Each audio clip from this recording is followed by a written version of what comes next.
Welcome to my channel destination WBCS। WPP constable এবং KP কনস্টেবলের যে 20 ডেজ সিরিজ আমি লঞ্চ করেছি তার মধ্যে আজকে ডে 5। তোমরা ভালো করে দেখবে এবং তোমাদের যদি ভালো লাগে লাইক কমেন্ট এবং তোমরা শেয়ার করবে। তো যাই হোক, শুরু করছি আজকের ভিডিও। প্রথম আমাদের কোশ্চেন, কোন শিলালিপিতে অশোকের নাম করা হয়েছে ব্যক্তিগতভাবে অশোক? অশোকের নাম তোমরা দেখবে ভালো করে, অশোকের নাম অশোক এটা কোন শিলালিপিতে রয়েছে? প্রথম কথা হচ্ছে অশোককে আমরা যে নামে পেয়েছি অধিকাংশ জায়গায় সেখানে আছে দেবানাম পিয়, দেবানাম পিয় পিয়াদাসী, দেবানাম পিয়াদাসী এই নামে অশোককে আমরা চিনেছি। কিন্তু অশোকের নাম অশোক এটা পাওয়া গেছে মাস্কি শিলালিপি থেকে। মাস্কি আর একটা শিলালিপি আছে সেটা হচ্ছে ব্রহ্মগিরি।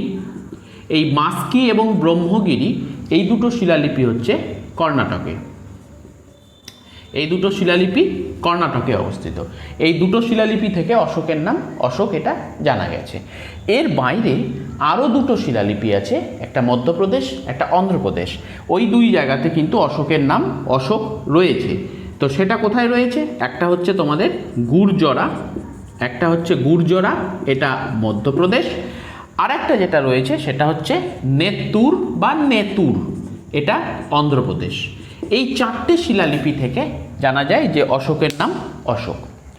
আচ্ছা, নেক্সট আমরা অশোক যেখানে পাচ্ছি, অশোক কোন বংশের সম্রাট ছিলেন? মৌর্য বংশ। তাহলে মৌর্য বংশের প্রতিষ্ঠাতা চন্দ্রগুপ্ত মৌর্য। এই চন্দ্রগুপ্ত মৌর্য যে রয়েছেন, চন্দ্রগুপ্ত মৌর্যের বিখ্যাত কিছু ঘটনা আমরা যদি দেখি তার মধ্যে একটা পরীক্ষা দৃষ্টিকোণ থেকে আসে, সেটা হচ্ছে চন্দ্রগুপ্ত মৌর্যের মৃত্যু কোথায় হয়েছিল। সেটা হচ্ছে শ্রাবণ বেলগোলা, শ্রাবণ বেলগোলা। এবং কিভাবে মৃত্যু হয়েছিল? তিনি শেষ বয়সে জৈন ধর্ম গ্রহণ করেছিলেন এবং ফাস্টিং বা অনশন করে তার মৃত্যু হয়েছিল, স্বেচ্ছা মৃত্যু। আর অশোকের যে পিতা তার নাম হচ্ছে বিন্দুসার, অশোকের পিতার নাম হচ্ছে বিন্দুসার। চন্দ্রগুপ্ত মৌর্যের প্রধানমন্ত্রীর নাম কি ছিল? চাণক্য বা বিষ্ণুগুপ্ত বা কৌটিল্য। আর কৌটিল্যের লেখা বিখ্যাত বইটার নাম অর্থশাস্ত্র। এবার অশোকের মধ্যে অশোক সিংহাসনে বসে কবে? অশোক সিংহাসনে বসে 273 BC মানে খ্রিস্টপূর্বাব্দে। কিন্তু অশোকের অভিষেক মানে রাজ্যাভিষেক হয় তার সিংহাসনে বসার 4 বছর পরে, সেটা হচ্ছে 269 BC বা খ্রিস্টপূর্বাব্দে। আর অশোকের সময়কালে তৃতীয় বৌদ্ধ সংগীতি হয়েছিল। আমরা চতুর্থ বৌদ্ধ সংগীতি কনিষ্কের সময়কালে, আর অশোকের সময়কালে তৃতীয় বৌদ্ধ সংগীতি হয়েছিল, তৃতীয় বৌদ্ধ সংগীতি। আর এই তৃতীয় বৌদ্ধ সংগীতি যেটা হয়েছিল সেটা কোথায় হয়েছিল? সেটা হয়েছিল পাটলিপুত্রে। আর এই সময় সভাপতি কে ছিলেন? সভাপতি ছিলেন তিস্য। তো আমরা মোটামুটি এই কয়েকটা ইনফরমেশন এখানে আমরা করলাম। আর একটা জিনিস মনে রাখবে, অশোকের সময়কালে প্রচুর শিলালিপি পাওয়া গেছে। তো লিপি যেগুলো পাওয়া গেছে অশোকের সময়কালে তার মধ্যে একটা হয় পিলার এডিক্ট, একটা হয় রক এডিক্ট। আমাদের অত ডিটেলস দরকার নেই, শুধু এইটুকু বলি কোনোটা মানে ধরো পাথরের খণ্ড, তার উপরে অশোকের শিলালিপি রয়েছে, আবার কিছু পিলার রয়েছে, সেই পিলারের মধ্যে অশোকের শিলালিপি রয়েছে। তো তার মধ্যে দুটো পিলার যেটা ইম্পর্টেন্ট পরীক্ষার দৃষ্টিকোণ থেকে, একটা হচ্ছে তোপরা, একটা তোপরা, আর একটা হচ্ছে মিরাট। এই দুই জায়গায় দুটো পিলার, অশোকের দুটো পিলার মানে লিপি ছিল, যেটাকে বলা হচ্ছে পিলার এডিক্ট বা পিলার লিপি। যেই দুটো পিলার ফিরোজ শাহ তুগলক মানে মোহাম্মদ বিন তুগলকের পরে যিনি সুলতান হয়েছিলেন, ফিরোজ শাহ তুগলক এই দুটো দিল্লিতে নিয়ে এসেছিলেন। তো এটা আমাদের ইম্পর্টেন্ট। ফিরোজ শাহ তুগলক অশোকের দুটো শিলালিপি, একটা তোপরা একটা মিরাটে, মানে এই দুটো জায়গার নাম, সেখানে যে শিলালিপি ছিল সেটা দিল্লিতে নিয়ে এসেছিল। আরেকটা জিনিস, অশোক বৌদ্ধ ধর্মের পৃষ্ঠপোষকতা করেছে এবং বৌদ্ধ ধর্মকে অশোক ভারতের বাইরে ছড়িয়েছিলেন। তো অশোক এই যে বৌদ্ধ ধর্মের পৃষ্ঠপোষকতা করেছিলেন, গৌতম বুদ্ধের যেটা জন্মস্থান সেটা কোথায়? সেটা হচ্ছে নেপালের লুম্বিনী। তো সেই লুম্বিনীর ওখানে যে মানে লুম্বিনীর প্রাসাদের পাশে যে শালকুঞ্জে তার জন্ম হয়েছিল হচ্ছে গৌতম বুদ্ধের, সেখানেও কিন্তু অশোক একটা পিলার নির্মাণ করেছিলেন, আর সেটার নাম হচ্ছে রুমমিনদেই পিলার। রুমমিনদেই পিলার, ঠিক আছে? এইগুলো আমাদের মনে রাখতে হবে। আর অশোকের যে বিখ্যাত যুদ্ধ কলিঙ্গ, সেই কলিঙ্গ যুদ্ধের ঘটনা কোন শিলালিপি থেকে আমরা জানতে পারি? সেটা হচ্ছে অশোকের 13 রক এডিক্ট, 13তম রক এডিক্ট মানে শিলালিপি, সেখান থেকে আমরা জানতে পারি যে কলিঙ্গ যুদ্ধের কথা। তো মোটামুটি এই কয়টা হচ্ছে আমাদের ইম্পর্টেন্ট কোশ্চেন। নেক্সট 2 নম্বর প্রশ্ন, ডিরোজিও কিসের সাথে যুক্ত ছিলেন? ডিরোজিও কে ছিলেন? ডিরোজিও আমাদের 19বিংশ শতকে বাংলায় যে নবজাগরণ হয়েছিল সেক্ষেত্রে প্রথম দিককার একজন ব্যক্তি, উল্লেখযোগ্য ব্যক্তি, তার নাম হচ্ছে ডিরোজিও। পুরো নাম হচ্ছে হেনরি লুই ভিভিয়ান ডিরোজিও। তো এই ডিরোজিও যিনি ছিলেন তিনি ছিলেন হিন্দু কলেজের শিক্ষক। হিন্দু কলেজের শিক্ষক। এবার হিন্দু কলেজের শিক্ষক, হিন্দু কলেজ কবে প্রতিষ্ঠা হয়? হিন্দু কলেজ প্রতিষ্ঠা হয় 1817 সালে। আর এই হিন্দু কলেজের শিক্ষকের পাশাপাশি ডিরোজিও আরও কিছু কারণের জন্য বিখ্যাত ছিল। ডিরোজিওর অনুগামীদেরকে নিয়ে নব্য বেঙ্গল বা নব্যবঙ্গ আন্দোলন করেছিলেন। তো সেই জন্য এটাকে বলা হয় ইয়ং বেঙ্গল। তো যদি প্রশ্ন আসে ইয়ং বেঙ্গল আন্দোলনের পুরোধা পুরুষকে, আনসার হবে ডিরোজিও। আর ডিরোজিওর অনুগামীদের কি বলা হতো? নব্যবঙ্গ বলা হতো। ডিরোজিওর একটা প্রতিষ্ঠান হচ্ছে একাডেমিক অ্যাসোসিয়েশন। একাডেমিক অ্যাসোসিয়েশন, ঠিক আছে? তো এইগুলো হচ্ছে আমাদের অ্যাসোসিয়েশন, এগুলো হচ্ছে আমাদের ডিরোজিওর সঙ্গে ইম্পর্টেন্ট তথ্য।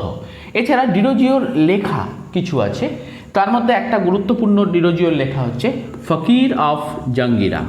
ফকির অফ জাঙ্গিরা, এটা একটা বিখ্যাত লেখা। আর একটা লেখা হচ্ছে to India my native land. My native land, এই কয়েকটা হচ্ছে আমাদের ডিরোজিওর সঙ্গে গুরুত্বপূর্ণ ইনফরমেশন। নেক্সট কোশ্চেন হচ্ছে গুপ্ত যুগে ঔষধ সংক্রান্ত বিদ্যার সঙ্গে বিখ্যাত ব্যক্তি। মানে গুপ্তযুগকে বলা হয় ভারতে নবজাগরণের যুগ, প্রাচীন ভারতে। এবং এই সময়কালে সব ক্ষেত্রে একটা অভূতপূর্ব উন্নতি হয়েছিল গুপ্তযুগে।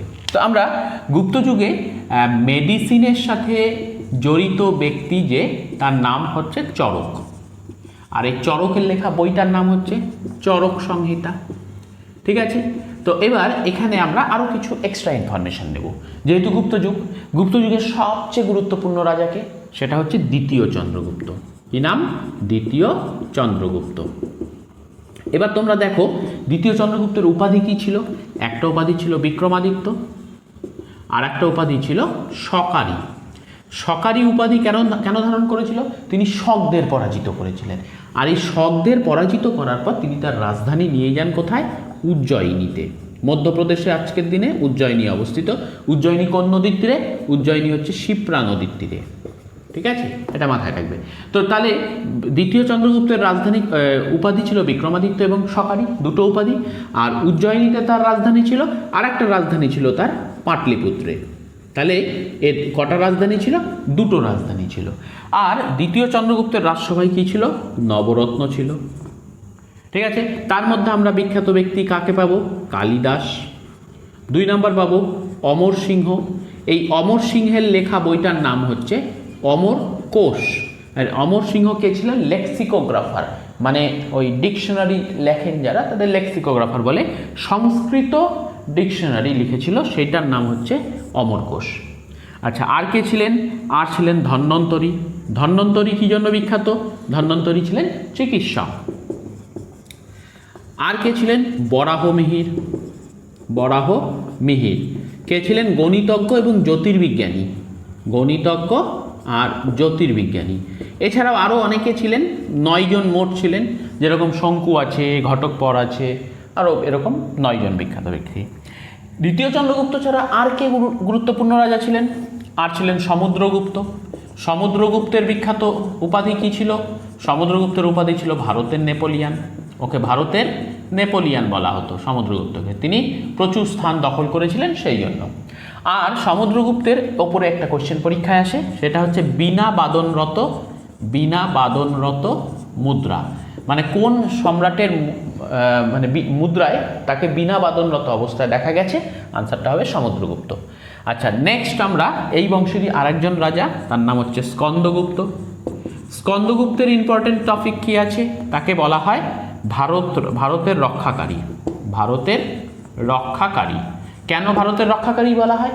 কারণ তিনি হচ্ছে হুন আক্রমণ প্রতিহত করেছিলেন। হুন আক্রমণ প্রতিহত করেছিলেন। আরেকজন ইম্পর্টেন্ট রাজা এই বংশের, তার নাম হচ্ছে তোমার প্রথম কুমারগুপ্ত। প্রথম কুমারগুপ্ত। প্রথম কুমারগুপ্তের উপাধি কী ছিল? মহেন্দ্রাদিত্য। মহেন্দ্রাদিত্য। আর প্রথম কুমারগুপ্তের বিখ্যাত ঘটনা কী ছিল? নালন্দা বিশ্ববিদ্যালয়ের প্রতিষ্ঠাতা। নালন্দা বিশ্ববিদ্যালয়ের প্রতিষ্ঠাতা। হলো? তো এই হচ্ছে আমাদের ইম্পর্টেন্ট কোয়েশ্চেন। তো যাই হোক, তোমরা এটা পড়ে নেবে। এগুলো প্রত্যেকটাই হচ্ছে পুলিশের পরীক্ষার সাথে গুরুত্বপূর্ণ। নেক্সট কোয়েশ্চেন আমাদের, স্বাধীন ভারতের প্রথম গভর্নর জেনারেল কে ছিলেন? খুব সুন্দর কোশ্চেন, খুব কনফিউশন কোশ্চেন। এখানে কিন্তু প্রশ্নটা বলেছে স্বাধীন ভারতের প্রথম গভর্নর জেনারেল কে ছিলেন। তো তোমাদের এই স্বাধীন ভারত খেয়াল না আসলেই ভুল হয়ে যাবে। তো যাই হোক, আমি একদম প্রথম থেকে আসি। বাংলার প্রথম গভর্নর। তো বাংলার প্রথম গভর্নরকে লর্ড ক্লাইভ বা রবার্ট ক্লাইভ। আচ্ছা, তাহলে বাংলার শেষ গভর্নর কে হবে? এটা হচ্ছে ওয়ারেন হেস্টিংস। Warren Hastings. আচ্ছা, নেক্সট কোশ্চেন আমাদের, বাংলার প্রথম গভর্নর জেনারেল। দেখো, এতক্ষণ গভর্নর ছিল, এবার চলে আসলো গভর্নর জেনারেল। এই গভর্নর জেনারেল কী হবে? যে শেষ হচ্ছে সেই শুরু হচ্ছে, ওয়ারেন হেস্টিংস। এবার বাংলার শেষ গভর্নর জেনারেল কে হবে? বাংলার শেষ গভর্নর জেনারেল হচ্ছে William Bentinck. William Bentinck. William Bentinck. আচ্ছা, তাহলে এখানে যেহেতু শেষ গভর্নর জেনারেল হলো, তাহলে গভর্নর জেনারেলের পরের যে পদটা আসবে সেটা হচ্ছে ভারতের, মানে এতদিন বাংলার ছিল, এবার ভারতের প্রথম গভর্নর জেনারেল।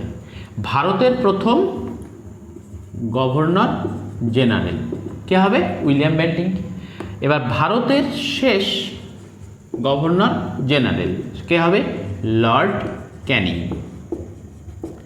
এবার এটা যেহেতু ভারতের শেষ গভর্নর জেনারেল হলো, তারপর নতুন পদ আসলো ভারতের প্রথম ভাইসরয়। ভারতের প্রথম ভাইসরয় লর্ড ক্যানিংই হবে, লর্ড ক্যানিং। আচ্ছা, তারপরে হচ্ছে ভারতের শেষ ভাইসরয়। শেষ ভাইসরয় হবে মাউন্ট ব্যাটেন। Mount Batten. আবার এবার চলে আসবে আমাদের স্বাধীন ভারতের। স্বাধীন ভারতের এবার দেখো, ভাইসরয় পদ উঠে গেল স্বাধীন ভারতে, এখানে আসলো গভর্নর জেনারেল। তাহলে স্বাধীন ভারতের প্রথম গভর্নর জেনারেল সেটা কি হবে? Mount Batten. আর স্বাধীন ভারতের শেষ গভর্নর জেনারেল চক্রবর্তী রাজা গোপালাচারী। রাজা গোপালাচারী। তো এতগুলো তোমাদের যদি মনে থাকে তবেই কিন্তু তোমাদের কোনো কনফিউশন হবে না। আমাদের কোশ্চেনটা ছিল হচ্ছে স্বাধীন ভারতের প্রথম গভর্নর জেনারেল, তার মানে এই প্রশ্নটা ছিল আমাদের স্বাধীন ভারতের প্রথম গভর্নর জেনারেল কে হবে? Mount Batten. খুব ভুল হবে, মাথায় রাখবে। তোমাদের যদি এই সিকোয়েন্সটা মনে থাকে তাহলে তোমাদের সব ঠিক হবে। নেক্সট কোশ্চেন হচ্ছে আকবরের দ্বীন-ই ইলাহি কে গ্রহণ করেছিলেন? তো খুব ভালো কোশ্চেন, আকবরের দ্বীন-ই ইলাহি কে গ্রহণ করেছিলেন? তো প্রথমে আসি আমরা আগে, দ্বীন-ই ইলাহি কি ছিল? তো দেখো, দ্বীন-ই ইলাহি, দ্বীন-ই ইলাহি আকবর চালু করেছিলেন। এটা আকবরের নিজস্ব ধর্ম ছিল। কত সাল? 1582। খুব হাতে গোনা কয়েকজন এটা নিয়েছিলেন, তার মধ্যে প্রথম গ্রহণ করেছিলেন বীরবল। আর কে ছিলেন? আবুল ফজল আর ফৈজি। এরা বিখ্যাত ব্যক্তি যারা আকবরের এই দ্বীন-ই ইলাহি গ্রহণ করেছিলেন। তো বীরবল কে ছিলেন? বীরবল ছিলেন মহেশ দাস, প্রকৃত নাম হচ্ছে মহেশ দাস। আর বীরবল কে ছিলেন? হাসাতেন। তার মধ্যে বেশ উইট মানে জ্ঞান এবং হাস্যবোধ, হাস্যরসাত্মক ব্যাপার সেটা তার মধ্যে ছিলেন। বীরবলের মৃত্যু কিন্তু তোমার যুদ্ধক্ষেত্রে হয়েছিল, উত্তর পশ্চিম সীমান্তে বিদ্রোহ দমনে গেছিল, সেখানকার উপজাতিদের হাতে তার মৃত্যু হয়েছিলেন। আবুল ফজল, আবুল ফজলের লেখা বিখ্যাত দুটো গ্রন্থ, একটা হচ্ছে আইন ই আকবরী, আর একটা গ্রন্থের নাম হচ্ছে আকবরনামা। এই দুটো গ্রন্থ আকবরনামা। তো এই দুটো গ্রন্থ হচ্ছে আবুল ফজলের লেখা। আবুল ফজলকে হত্যা করেছে কে জানো? সেটা হচ্ছে বীর সিং বুন্দেলা, বীর সিং বুন্দেলা। এবং কার নির্দেশে? সেটা হচ্ছে যুবরাজ সেলিম অর্থাৎ জাহাঙ্গীরের নির্দেশে বীর সিং বুন্দেলা আবুল ফজলকে হত্যা করে। নেক্সট হচ্ছে ফৈজি। ফৈজি কে ছিলেন? ফৈজি হচ্ছে ফার্সি ভাষার কবি, ফার্সি ভাষার কবি। আর এই ফৈজি যে কাজটা করেছিল সেটা হচ্ছে লীলাবতী নামে একটা বই, যেটা অঙ্কশাস্ত্র, সেটাকে ফার্সিতে অনুবাদ করেন, সেটা ফার্সি অনুবাদ করেন। আর মহাভারতের ফার্সি অনুবাদে নেতৃত্ব দেন, মহাভারতের ফার্সি অনুবাদে নেতৃত্ব দেন। তো তাহলে আমাদের যে প্রশ্ন ছিল সেটা হচ্ছে যে দ্বীন-ই ইলাহি কে গ্রহণ করেছিলেন, সেখানে আমাদের বীরবল, আবুল ফজল এবং ফৈজি, এর মধ্যে যে অপশন থাকবে সেটা নেব। কিন্তু যদি বলে প্রথম কে গ্রহণ করেছিলেন, প্রথম হচ্ছে বীরবল গ্রহণ করেছিলেন। নেক্সট কোশ্চেন আমাদের, আফ্রিকা ইউরোপ থেকে পৃথক হয়েছে কার মাধ্যমে? তো আফ্রিকা এবং ইউরোপের মাঝখানে কে আছে? আফ্রিকা এবং ইউরোপের মাঝখানে আছে ভূমধ্যসাগর। তাহলে আফ্রিকাকে পৃথক করেছে ইউরোপ থেকে কে? ভূমধ্যসাগর। তাহলে এখানে আমরা কয়েকটা জিনিস মনে রাখবো, ঠিক আছে? আফ্রিকা, ইউরোপ, এদের মাঝখানে কে আছে? ভূমধ্যসাগর। ওকে, এবার একটা জিনিস মনে রাখবে, এই যে ভূমধ্যসাগর, এই ভূমধ্যসাগর আর আটলান্টিক মহাসাগর, এই দুটোকে যুক্ত করেছে কে? তাহলে দেখো আমাদের এখানে ভূমধ্যসাগর এবং আটলান্টিক, এই দুটোকে যুক্ত করেছে কোন প্রণালী? সেটা হচ্ছে জিব্রাল্টার প্রণালী। আনসারটা হবে জিব্রাল্টার প্রণালী। তো এগুলো আমাদের মনে রাখতে হবে। নেক্সট হচ্ছে আমাদের একটা সুয়েজ খাল আছে। এই সুয়েজ খাল আমাদের কি করেছে? সুয়েজ খাল হচ্ছে তোমার সুয়েজ খাল। এই সুয়েজ খালের কাজ হচ্ছে লোহিত সাগর এবং ভূমধ্যসাগরকে যুক্ত করেছে। ভূমধ্যসাগর একে যুক্ত করেছে সুয়েজ খাল। আর ভূমধ্যসাগর আটলান্টিককে যুক্ত করেছে কে? জিব্রাল্টার প্রণালী। আচ্ছা, আমাদের একটা আছে মালাক্কা প্রণালী। মালাক্কা প্রণালী, এই মালাক্কা প্রণালী কোথায় আছে? এটা হচ্ছে আন্দামান সাগর এবং দক্ষিণ চীন সাগরের মধ্যে, দক্ষিণ চীন সাগর, এদের মাঝখানে রয়েছে মালাক্কা প্রণালী। একটা হয় আমাদের পক প্রণালী। পক প্রণালী কোথায় আছে? ভারত এবং শ্রীলঙ্কা, তার মাঝখানে পক প্রণালী। একটা হয় আমাদের বেরিং প্রণালী। বেরিং প্রণালী কোথায় আছে? বেরিং প্রণালীকে তোমরা বলতে পারো এশিয়া আর উত্তর আমেরিকার মাঝখানে বলতে পারো, আবার এশিয়ার মধ্যে কোথায়? সাইবেরিয়া মানে রাশিয়া, সাইবেরিয়া, আর উত্তর আমেরিকার কোনটা? আলাস্কা, তার মাঝখানে, আলাস্কা তার মাঝখানে বেরিং প্রণালী আছে। পানামা কোথায় আছে? পানামা হচ্ছে উত্তর আমেরিকা এবং দক্ষিণ আমেরিকা, সেখানে আছে পানামা, তার মাঝখানে। ঠিক আছে, আমাদের আরও কিছু প্রণালী হয়, যেমন ধরো হরমুজ প্রণালী। এটা কোথায় আছে? এটা হচ্ছে পারস্য উপসাগর আর ওমান সাগর, তার মাঝখানে হচ্ছে হরমুজ প্রণালী আছে। এরকম ডোভার প্রণালী আছে, বসফরাস প্রণালী আছে, আরও অনেক প্রণালী আছে, আমরা পরে ওগুলো করব। নেক্সট কোশ্চেন, ভারতীয় অরণ্য গবেষণা কেন্দ্র কোথায় অবস্থিত? খুব ভালো কোশ্চেন। এই যে বিভিন্ন গবেষণা কেন্দ্রগুলো, বিশেষ করে কৃষিজ ফসল সংক্রান্ত বা বিভিন্ন পশুপালন ও কৃষির মধ্যেই পড়ে, এগ্রিকালচারের পার্টগুলো, তো সেগুলো আমাদের ভারতের যেগুলো ন্যাশনাল সেন্টার, সেখান থেকে একটা কোশ্চেন আসে। তো এখানে প্রশ্নটা ছিল হচ্ছে অরণ্য গবেষণা কেন্দ্র। তো অরণ্য গবেষণা কেন্দ্র কোথায় আছে? দেরাদুন। তোমাদের একটা কথা বলে রাখি, সেটা হচ্ছে কি, যে তোমরা এই ভিডিওগুলো দেখবে, দেখো তোমরা পরীক্ষা তো আর বেশি দিন নেই, আমাদের হাতে 1 মাসের মতো সময় আছে, তো 1 মাসও নেই, তো এক্ষেত্রে তোমাদের তো এখন এগুলো যে তোমাদের নতুন করে পড়তে হচ্ছে তা নয়, এগুলো তোমাদের রিভিশন ভিডিও হিসেবে থাকছে। তো তোমরা রিভিশন ভিডিও হিসেবে রেজুলেশনটা কমিয়ে স্পিড বাড়িয়ে বারবার করে শুনবে, তবেই দেখবে যে তোমাদের যা পড়েছো সেগুলো নতুন করে না দেখে একই জায়গার মধ্যে একটা ভিডিওর মধ্যে, একটা 30-35 মিনিট ভিডিওর মধ্যে তোমরা ইতিহাস, ভূগোল, polity, economy, static GK, science সবই পেয়ে যাচ্ছ, সব কিছু তোমাদের ঝালাই হয়ে যাচ্ছে। তো সেই জন্য তোমাদেরকে বলছি যে ভিডিওগুলো ভালো করে দেখো, বারবার দেখো, ভালো লাগলে বন্ধুদের সাথে সেটা শেয়ার করো। তো দেখবে এরপরে আমি আরও ভালো ভালো ভিডিও আনবো যেটা তোমাদের আরও বেশি কাজে দেবে। তো সেই দিকে তোমরা খেয়াল রাখবে। তো তাহলে কি হলো, অরণ্য গবেষণা কেন্দ্র কোথায় আছে? দেরাদুন। দেরাদুন কোথায় আছে? উত্তরাখণ্ড। দেরাদুন হচ্ছে আমাদের উত্তরাখণ্ড। আচ্ছা, গম গবেষণা কেন্দ্র কোথায় আছে? দিল্লি। দিল্লিতে কোথায়? পুসা। ধান গবেষণা কেন্দ্র কোথায় আছে? কটক। তবে পাট গবেষণা কেন্দ্র কোথায় আছে? ব্যারাকপুর। ব্যারাকপুরে হচ্ছে পাট গবেষণা কেন্দ্র। কফি গবেষণা কেন্দ্র কোথায় আছে? একটা আছে চিকমাগালুর, আর একটা কোথায়? আর একটা কাসারগড়। কাসারগড়টা হচ্ছে কেরালাতে, আর চিকমাগালুরটা হচ্ছে কর্ণাটকে। তারপরে হচ্ছে আমাদের তামাক গবেষণা কেন্দ্র। তামাক গবেষণা কেন্দ্র কোথায় আছে? রাজামুন্দ্রি, অন্ধ্রপ্রদেশ। রাজামুন্দ্রি, অন্ধ্রপ্রদেশ। আচ্ছা, নেক্সট হচ্ছে আমাদের আলু গবেষণা কেন্দ্র, সিমলাতে। আচ্ছা, আর যদি গবেষণা কেন্দ্রের মধ্যে দুধ, কার্নাল। কার্নাল কোথায়? হরিয়ানাতে অবস্থিত। গত দিনের ভিডিওতে তোমরা দেখবে কার্নালের যুদ্ধ হয়েছিল, নাদির শাহ আক্রমণ করেছিল, সাদাত খান পরাজিত হয়েছিল। কার্নাল হচ্ছে হরিয়ানাতে অবস্থিত, দুধ গবেষণা। ছাগল গবেষণা কেন্দ্র হচ্ছে মথুরা। মথুরাতে হচ্ছে ছাগল গবেষণা কেন্দ্র। আরও অনেক গবেষণা কেন্দ্র হয়, তো এগুলো আপাতত থাক, এরপরে আরেকটা গবেষণা কেন্দ্র আসলে সেখানে ওগুলো অ্যাড করে দেবো। নেক্সট কোশ্চেন হচ্ছে আমাদের পৃথিবীর শুষ্কতম মরুভূমি। দেখো, মরুভূমির ওপরে একটা আগের ভিডিওতে তোমাদের আছে বৃহত্তম মরুভূমি, ক্ষুদ্রতম মরুভূমি, বিভিন্ন মহাদেশের মরুভূমি, এগুলো রয়েছে। তো আমাদের এই কোশ্চেনটা হচ্ছে পৃথিবীর শুষ্কতম মরুভূমি। শুষ্কতম মরুভূমি মানে যেখানে বৃষ্টি হয় না।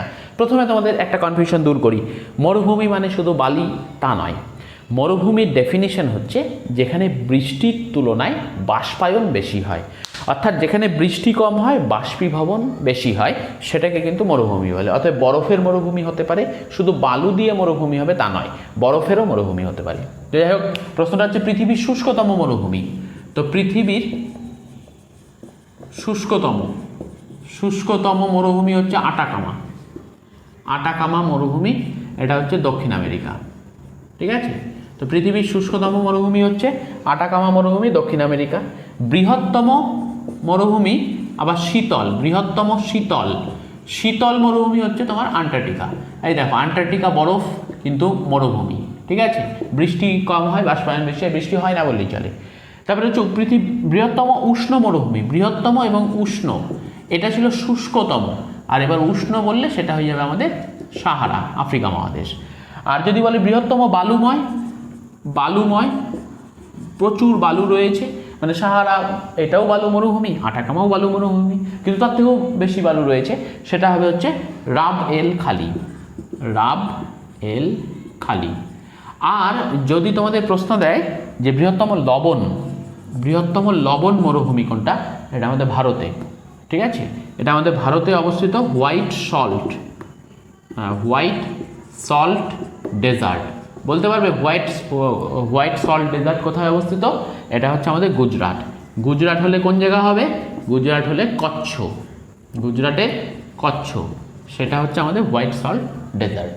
তাহলে আমরা এই মরুভূমির ওপরে পৃথিবীর শুষ্কতম মরুভূমি আটাকামা, বৃহত্তম শীতল আন্টার্কটিকা, বৃহত্তম উষ্ণ সাহারা, বালুময় রাবেলখালি এবং লবণ হচ্ছে white salt desert. Next question, আমাদের জলদাপাড়া অভয়ারণ্য কোথায় অবস্থিত? জলদাপাড়া অভয়ারণ্য, এটা তোমরা প্রত্যেকেই জানো যে এটা উত্তরবঙ্গে অবস্থিত, কিন্তু কোন জেলাতে অবস্থিত এখানেই হচ্ছে সমস্যা। তো যাই হোক, জলদাপাড়া অভয়ারণ্য এটা হচ্ছে আলিপুরদুয়ার জেলায় অবস্থিত। কোন নদীর তীরে? তোরসা নদীর তীরে। কি জন্য বিখ্যাত? একশৃঙ্গ গন্ডারের জন্য জলদাপাড়া অভয়ারণ্য অবস্থিত। এর ভেতরে একটা বাংলো ছিল, হলং বাংলো, তার পেছনে একটা নদী আছে, হলং নদী। ওই হলং নদীতে মানে হলং বাংলোতে যদি কেউ থাকে তাহলে সে কনফার্ম এক সিংহ গন্ডার দেখবেই, কারণ পেছনে হলং নদী আছে, সেখানে ওই লবণ রেখে দেওয়া হয়, ওই যে কোনো পশুই লবণ খাওয়ার জন্য আসে, তো সেক্ষেত্রে সন্ধ্যার দিকে বা রাত্রে বা গভীর রাতে যে কোনো সময় ওরা লবণ খেতে আসবে। তো এই জলদাপাড়া অভয়ারণ্য এটা কিন্তু আমাদের ন্যাশনাল পার্ক। এর বাইরে আমাদের ন্যাশনাল পার্ক হচ্ছে সুন্দরবন। সুন্দরবনে আমাদের ন্যাশনাল পার্কও আছে, টাইগার রিজার্ভও আছে, বায়োস্ফিয়ার রিজার্ভও আছে, রামসার সাইটও আছে, চারটাই আছে সুন্দরবনে। সুন্দরবনে হচ্ছে আমাদের রয়্যাল বেঙ্গল টাইগার। এরপরে আমাদের আরেকটা ন্যাশনাল পার্ক আছে, সেটার নাম হচ্ছে নেওরা ভ্যালি ন্যাশনাল পার্ক। খুব পরীক্ষায় আসে এটা কোন জেলায়, উত্তরটা হবে কালিম্পং জেলা। আর নেওরা ভ্যালি হচ্ছে রেড পান্ডার জন্য এটা বিখ্যাত। আরেকটা ন্যাশনাল পার্ক আছে পশ্চিমবঙ্গে, সেটা হচ্ছে সিঙ্গালীলা ন্যাশনাল পার্ক। এটা হচ্ছে দার্জিলিং জেলাতে অবস্থিত। আচ্ছা, এই ন্যাশনাল পার্কের বাদ দিয়ে আমাদের টাইগার রিজার্ভ আছে পশ্চিমবঙ্গে, তা আমি তো বললাম তোমাদের সুন্দরবন হচ্ছে টাইগার রিজার্ভ, সুন্দরবনে ন্যাশনাল পার্ক, বায়োস্ফিয়ার রিজার্ভ এবং রামসার সাইট সব আছে। তো টাইগার রিজার্ভের মধ্যে তাহলে একটা পড়বে আমাদের সুন্দরবন। আর সুন্দরবন ছাড়া যেটা রয়েছে সেটা হচ্ছে বক্সা টাইগার রিজার্ভ। এই বক্সা টাইগার রিজার্ভ যেটা রয়েছে আমাদের, এই বক্সা টাইগার রিজার্ভে কিন্তু তোমার আলিপুরদুয়ার সেখানে কিন্তু বক্সা টাইগার রিজার্ভ, ঠিক আছে। আচ্ছা, আর একটা এলিফ্যান্ট রিজার্ভ পশ্চিমবঙ্গে কোথায় আছে? পশ্চিমবঙ্গে এলিফ্যান্ট রিজার্ভ আছে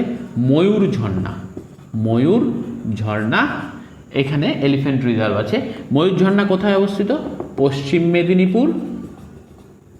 মেদিনীপুর, ঝাড়গ্রাম এবং বাঁকুড়া, তিনটা জেলা মিলে, ঠিক আছে, তিনটা জেলা মিলে এই ময়ূর ঝর্ণা এলিফ্যান্ট রিজার্ভ অবস্থিত। তো এটা হচ্ছে আমাদের পশ্চিমবঙ্গের একটা গ্লিমসেস আর কি, আভাস। নেক্সট আমাদের কোশ্চেন হচ্ছে মাতাতিলা জলবিদ্যুৎ প্রকল্প কোথায় অবস্থিত?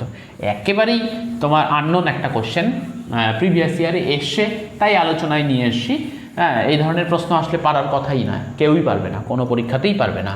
তো মাতাতিলা জলবিদ্যুৎ প্রকল্প এটা হচ্ছে বেতোয়া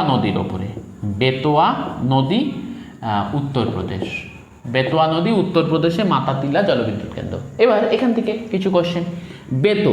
বেতোয়া কার উপনদী? বেতোয়া হচ্ছে যমুনার উপনদী।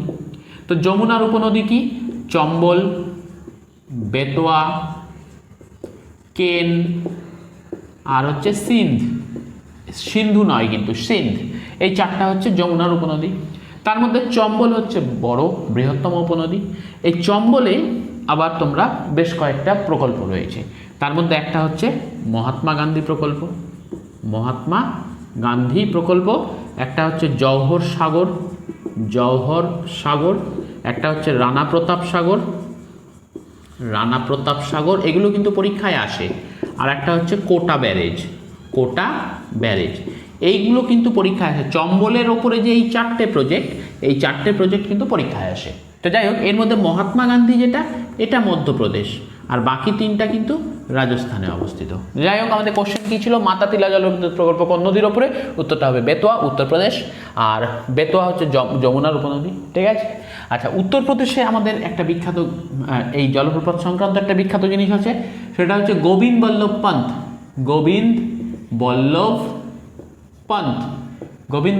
পান্থ জলাধার, ঠিক আছে। এই গোবিন্দ বল্লভ পান্থ জলাধার হচ্ছে ভারতের বৃহত্তম জলাধার। এটা কোথায়? এটা উত্তরপ্রদেশে অবস্থিত। কোন নদীর ওপরে এটা? এটা হচ্ছে রিহান্দ নদীর ওপরে। কোন নদী? রিহান্দ নদীর ওপরে অবস্থিত এই প্রকল্পটা। নেক্সট কোশ্চেন আমাদের, ভারতের রাষ্ট্রপতি নির্বাচিত হন কাদের দ্বারা? এখানে যেটা মাথায় রাখবে সেটা হচ্ছে সকল নির্বাচিত এমপি প্লাস এমএলএ, এই কথাটা মাথায় রাখবে।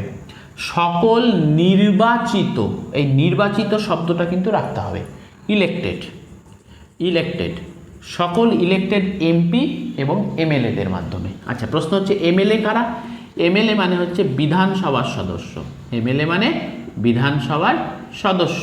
যতগুলো রাজ্য আছে এবং যতগুলো কেন্দ্রশাসিত অঞ্চলে বিধানসভা আছে, তো সেই সমস্ত রাজ্যের বিধানসভা এবং কেন্দ্রশাসিত অঞ্চলের বিধানসভায় যারা নির্বাচিত মানে ইলেক্টেড এমএলএ, তাদের ভোট প্লাস যতগুলো এমপি, এমপি আমাদের দু জায়গায় আছে, একটা আছে আমাদের লোকসভার এমপি, একটা আছে আমাদের রাজ্যসভার এমপি। এবার তোমাদের এখানে একটু বোঝাই, রাজ্যসভাতে 12 জন সদস্য থাকে যাদেরকে রাষ্ট্রপতি মনোনীত করে, তারা ইলেক্টেড না, কিন্তু তারা নমিনেটেড।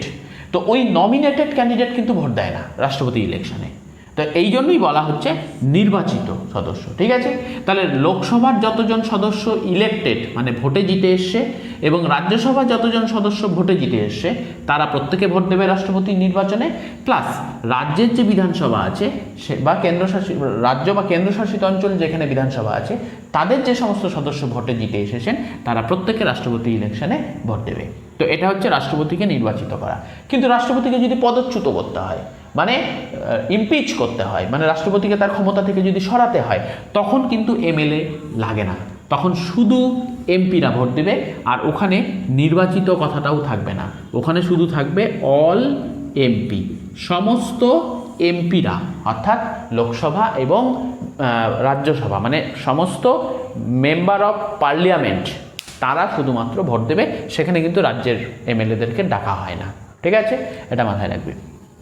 নেক্সট কোশ্চেন আমাদের, লোকসভায় 0 আওয়ার বলতে কোনটাকে বোঝায়?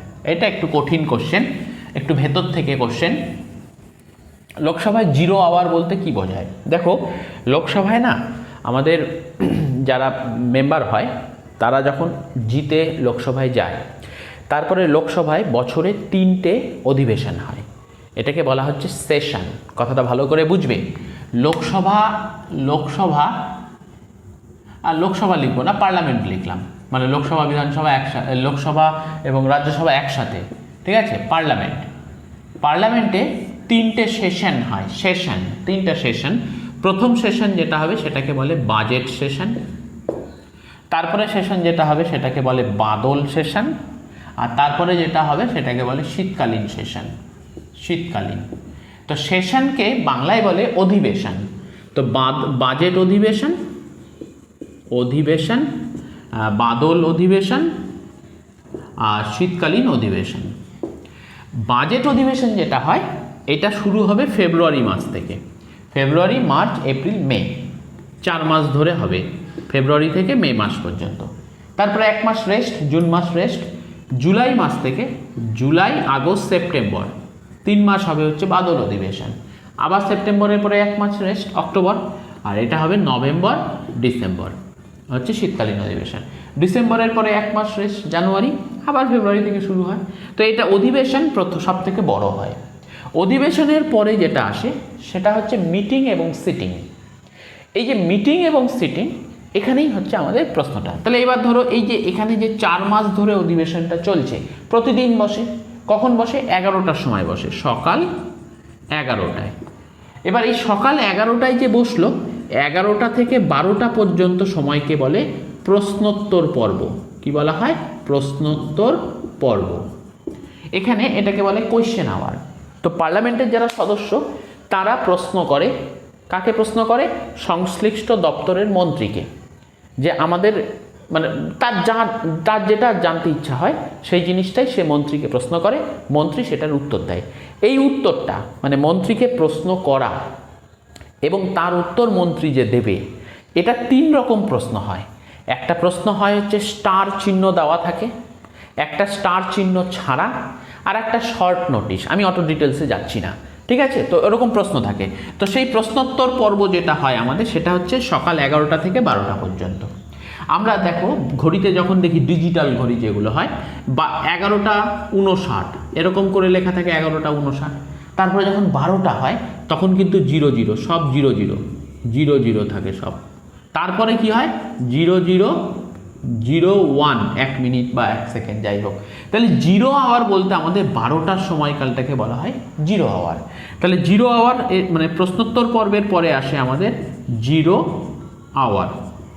এইটাই আমাদের প্রশ্নে ছিল যে 0 আওয়ার কোন সময়কে বলে? 12টা থেকে 1টা, 12টা থেকে 1টা হচ্ছে আমাদের 0 আওয়ার। এবার এই 0 আওয়ারের যে কনসেপ্টটা সেটা কিন্তু আমাদের অরিজিনাল কনস্টিটিউশনে ছিল না।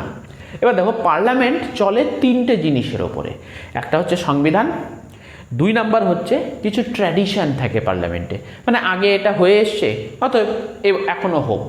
আমাদের মানে পার্লামেন্টেরিয়ান যারা তারা মনে করে যে তাদের পূর্বপুরুষরা মানে পার্লামেন্টে যারা মানে স্বাধীনতা সংগ্রামী যারা পার্লামেন্টে অংশগ্রহণ করেছে, স্বাধীনতার পর থেকে পার্লামেন্ট দীর্ঘ 50 বছর যেভাবে চলেছে, ওরা জানে যে ওরা ধরে নেয় যে এটা একটা ট্র্যাডিশন এসছে, আমরা ট্র্যাডিশনটাকে ব্রেক করবো না।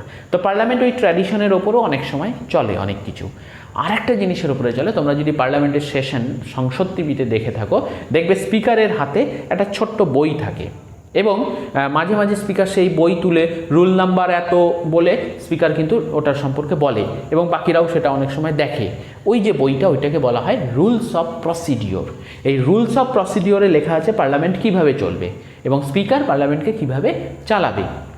তো সেই রুলস অফ প্রসিডিওর, সংবিধান এবং ট্র্যাডিশন, এই 3টে জিনিসের কোনো জায়গাতেই কিন্তু আমাদের 0 আওয়ারের কনসেপ্ট ছিল না। এই কনসেপ্টটা একদমই নতুন এবং ইন্ডিয়ান অরিজিনেটেড, মানে এটা ইন্ডিজিনাস, একদম ভারতের নিজস্ব এটা প্রোডাক্ট।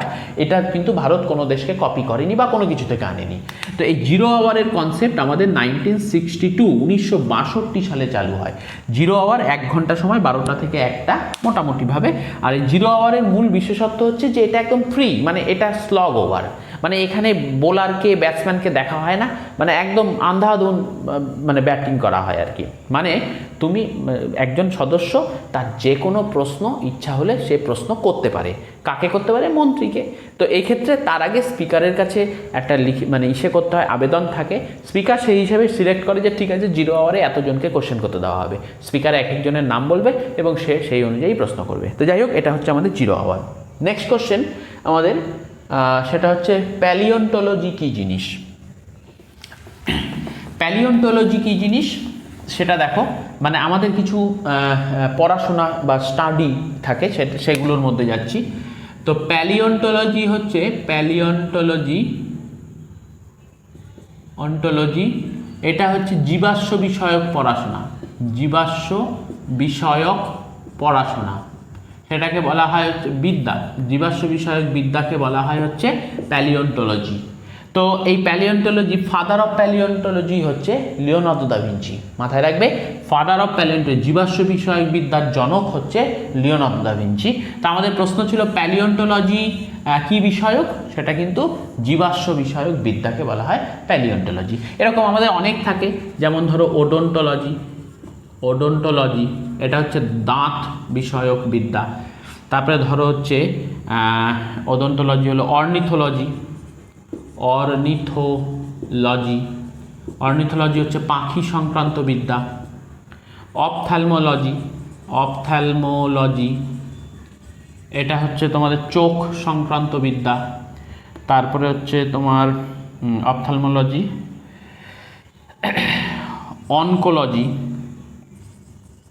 অনকোলজি হচ্ছে ক্যান্সার বিদ্যা, ক্যান্সার সংক্রান্ত বিদ্যা, সেটা অনকোলজি। তারপরে ধরো ডার্মাটোলজি হচ্ছে চর্ম মানে চামড়া বা স্কিন সংক্রান্ত। কার্ডিওলজি হচ্ছে হৃৎপিণ্ড। তারপরে হেমাটোলজি হচ্ছে রক্ত সংক্রান্ত বিদ্যাকে বলা হয়। অটোলজি এটা হচ্ছে কান সংক্রান্ত বিদ্যা হচ্ছে অটোলজি। আমাদের নাক হচ্ছে রাইনোলজি। রাইনো মানে তো আমরা জানি গন্ডার, যাই হোক রাইনোলজি হচ্ছে নাক সংক্রান্ত বিদ্যাকে রাইনোলজি বলা হয়। তারপরে হচ্ছে অস্টিওলজি, এটা হচ্ছে আমাদের হাড় মানে অস্থি সংক্রান্তকে বলা হয় অস্টিওলজি। তারপরে নেফ্রোলজি হচ্ছে আমাদের কিডনি সংক্রান্ত বিদ্যাকে বলা হয় নেফ্রোলজি। আর নিউরোলজি হচ্ছে স্নায়ু সংক্রান্ত। আর এই সমস্ত লজির বাইরে পরীক্ষায় আর একটা লজি আছে, সেটাকে বলে আন্দাজোলজি। যদি খবর না পড়ে আন্দাজে মেরে দেবে, ঠিক হতেও পারে নাও হতে পারে। যাই হোক, এই হচ্ছে আমাদের আজকের কোশ্চেন। তোমরা ভালো করে প্রতিদিন দেখবে, স্পিড বাড়িয়ে দেখবে, স্পিড বাড়িয়ে দেখলে সময় কম লাগবে, রিভিশনটা ভালো হবে, বেশি করে দেখবে এবং বন্ধুদের মধ্যে অবশ্যই শেয়ার করবে। ভালো থাকবে, টাটা।